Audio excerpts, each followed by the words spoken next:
हम अक्सर सुने हैं कि गिफ्ट पे टैक्स पेमेंट नहीं करना पड़ता है। तो जी हाँ, गिफ्ट पे टैक्स पेमेंट नहीं करना पड़ता है। जब हम किसी को गिफ्ट देते हैं तो भी टैक्स पेमेंट नहीं करना पड़ता।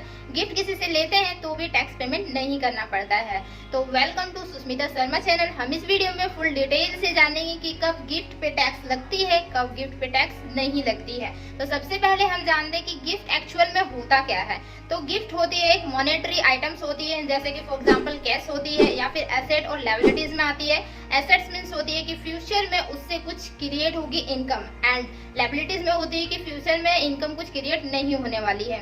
और एक होती है हमारी मूवेबल आइटम एंड होती है immovable item. Movable item mean just like हो गया कि हम मूव करके कहीं ले जा सकते हैं। फॉर एग्जांपल जैसे ज्वेलरीज हो गई हैं या फिर हमारा क्लोथ्स हो गए, तो उसे हम मूव कर सकते हैं। तो वो गिफ्ट अगर कोई दिया है तो उस पर टैक्स पेमेंट नहीं करनी होगी, चाहे कितना ही बड़ा अमाउंट का वो गिफ्ट हो। एंड सेकेंड हमारी हो गई इमूवेबल मीन्स हमारा हो गया जैसे प्रॉपर्टीज हो गई है, लैंड हो गई, फ्लैट हो गई, तो उसे तो हम नहीं मूव कर सकते हैं। तो वो भी जो होता है उस पर भी हमें टैक्स पेमेंट नहीं करनी पड़ती है। तो इसमें हम जानेंगे कि कंडीशंस कौन कौन से अप्लाई की जाती है जिसमें टैक्स पेमेंट नहीं करनी पड़ती है और टैक्स पेमेंट करनी पड़ती है। और हम जानेंगे क्लबिंग ऑफ इनकम क्या होती है, मीन्स इनकम की चोरियां होती है। गिफ्ट से जो इनकम जनरेट की जाती है उसकी चोरी की जाती है। फिर जानेंगे कि किस तरीके से इसमें इनकम टैक्स लगती है, रेट किस तरीके से लगती है, जिसमें इसमें स्लैब रेट लगती है। और फिर इसकी प्रिकॉशंस हम क्या क्या करेंगे जिससे कि इनकम टैक्स हमें नहीं देनी पड़ेगी। तो फुल डिस्कस करने वाले हैं, चलिए हम जानते हैं। सबसे पहले समझते हैं कि condition when gifts are not taxable. कौन कौन सी कंडीशंस होगी जिसमें गिफ्ट लेने से कोई भी टैक्स पेमेंट नहीं करना पड़ेगा। फर्स्ट कंडीशन आती है gift receive from relatives. Relative से जब हम गिफ्ट लेंगे तो उसमें कोई भी टैक्स पेमेंट नहीं करना पड़ेगा। अब रिलेटिव्स कौन होते हैं तो वो थोड़ा सा हम बाद में डिस्कस करेंगे। और इसकी लिमिट कुछ भी नहीं होगी, नो लिमिट्स। 5 करोड़, 10 करोड़, 50 करोड़, आप जितना भी ले सकते हैं, बट रिलेटिव से लेनी होगी, ठीक है। एंड सेकेंड जो आती है gift receive on marriage. Marriage शादियों में जो गिफ्ट होती है, तो शादियों में जो गिफ्ट दिया जाता है उस पर कोई भी टैक्स पेमेंट नहीं करना पड़ता है। एंड थर्ड जो आती है gift receive under will. Under will के थ्रू अगर वो गिफ्ट रिसीव होती है तो उसमें भी कोई टैक्स पेमेंट नहीं करना पड़ता है। विल जो होती है जैसे कि किसी के नेम के ऊपर एक लैंड है, ठीक है, और वो इंसान अगर डेथ कर जाता है तो किसी दूसरे जो भी होते हैं उसके बोल सकते हैं कि डॉटर हो या फिर सन हो, उसके नेम पे रहता है कि वो उस जमीन को बेच सकता है, तो वो विल बनाया जाता है। तो वो अगर किसी को बेच देता है, ठीक है, किसी को दे देता है, तो क्या होगा, वो गिफ्ट कंसीडर हो जाएगी, ठीक है, और उसमें कोई टैक्स पेमेंट नहीं करना पड़ेगा।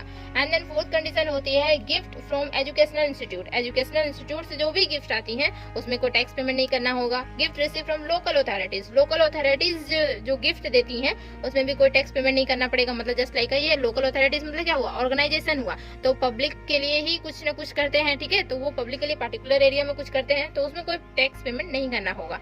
एंड देन उसके बाद लास्ट वन जो आती है कंटेम्पलेशन ऑफ डेथ। अगर डेथ हो जाती है, ठीक है, किसी व्यक्ति की, और डेथ के बाद अगर वो किसी को जमीन दे दिया जाता है, ठीक है, जमीन मिल जाती है, जैसे फॉर एग्जांपल कोई केयर टेकर है, ठीक है, किसी का, और वो जो मालिक है उसका अगर डेथ हो जाती है तो उस जो जमीन हुआ उसका जितने भी प्रॉपर्टीज हुए वो केयर टेकर को मिल जाएगी और उसमें कोई भी टैक्स पेमेंट नहीं करना होगा। इसे बोलते हैं कंटेम्पलेशन ऑफ डेथ। तो इतनी कंडीशंस होती हैं जिसमें गिफ्ट लेने से कोई भी टैक्स पेमेंट नहीं करनी होती है। अब हम समझते हैं condition when gift are taxable.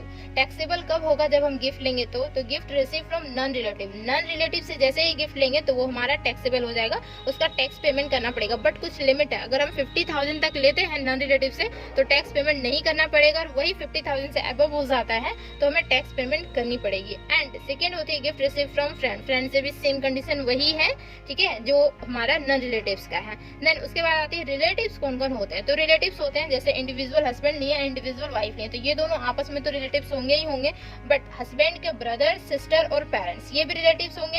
And brother, sister, parents किसके, वाइफ के, तो ये भी रिलेटिव्स होंगे। प्लस इसके बाद क्या होगा कि पेरेंट्स के जो ब्रदर सिस्टर है वो भी रिलेटिव्स में आएंगे, और वाइफ के भी जो पेरेंट्स के ब्रदर सिस्टर है वो भी रिलेटिव्स में आएंगे। मतलब ये सारे जितने होंगे वो सारे आपस में रिलेटिव्स में कंसीडर की जाएगी। और गिफ्ट तो टैक्सेबल कहाँ हो रहा है वो दिख ही रहा है, तो इनसे अगर गिफ्ट लेते हैं तो वहाँ पे टैक्सेबल नहीं होगा, टैक्स नहीं पेमेंट करनी पड़ेगी। अब बात करते हैं clubbing of income, means income की चोरी होती है। तो इनकम की चोरी बहुत कोई करने की कोशिश करते हैं और करते भी हैं। कैसे होगा, गिफ्ट टू स्पाउस। अपने जो स्पाउस है मीन्स हस्बैंड है या फिर वाइफ है उनको गिफ्ट कर देते हैं। तो उसमें क्या होता है कि देखिए इनकम तो आपकी जो भी जनरेट हुई और अगर आप उसे गिफ्ट कर दिए, ठीक है, तो ओके ठीक है, गिफ्ट तो वो कंसीडर हो जाए क्योंकि रिलेटिव है और उसमें कोई टैक्स पेमेंट नहीं करनी होगी।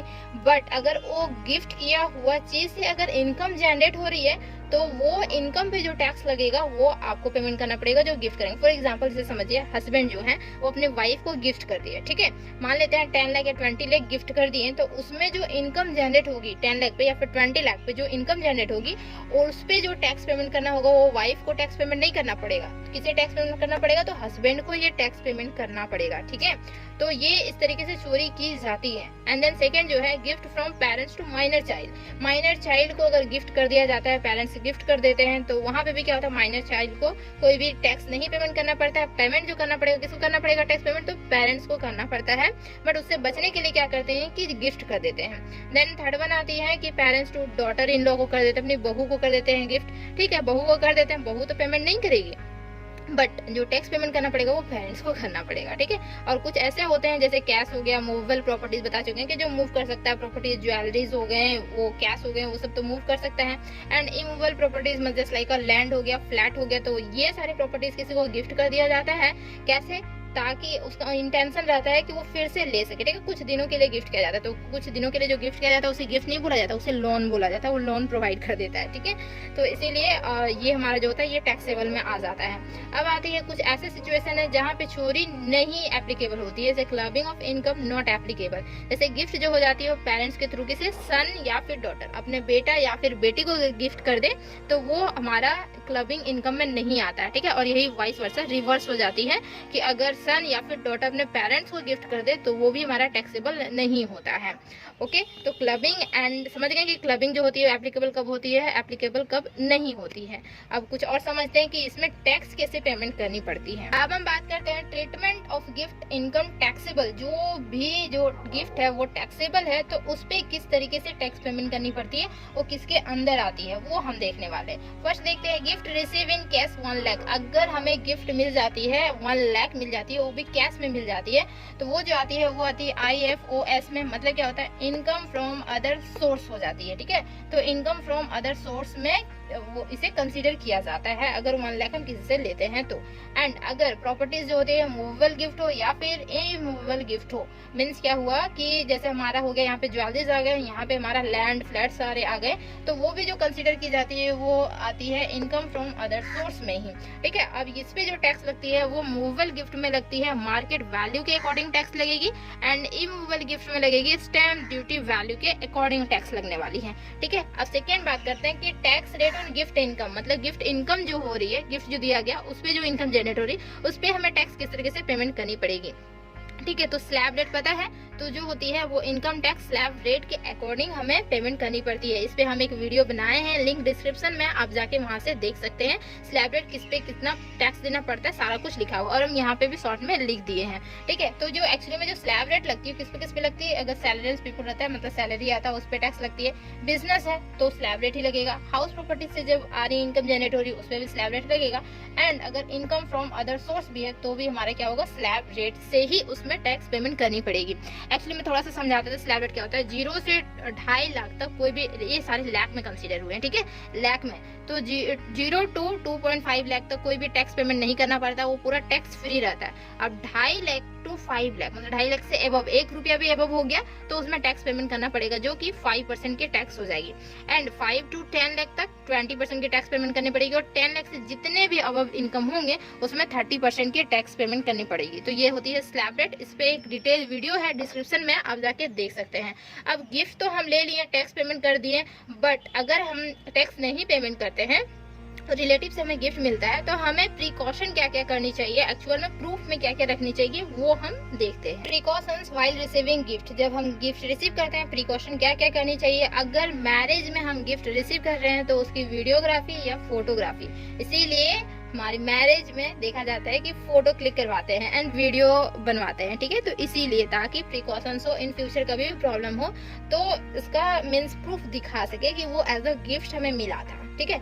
एंड सेकेंड होती है इनवॉइसिंग। और एक बात और है कि मैरिज में ही गिफ्ट आप दे सकते हैं जिस पे टैक्स कंसीडर नहीं की जाती है, और अगर आप बर्थडे पे गिफ्ट देते हैं तो उस पे टैक्स लगेगी, ठीक है। नॉन रिलेटिव से आती है तो टैक्स लगेगी, बट मैरिज में कोई भी गिफ्ट देगा तो उसमें टैक्स पेमेंट नहीं करनी पड़ती है, ठीक है, मैरिज वाले गिफ्ट पे।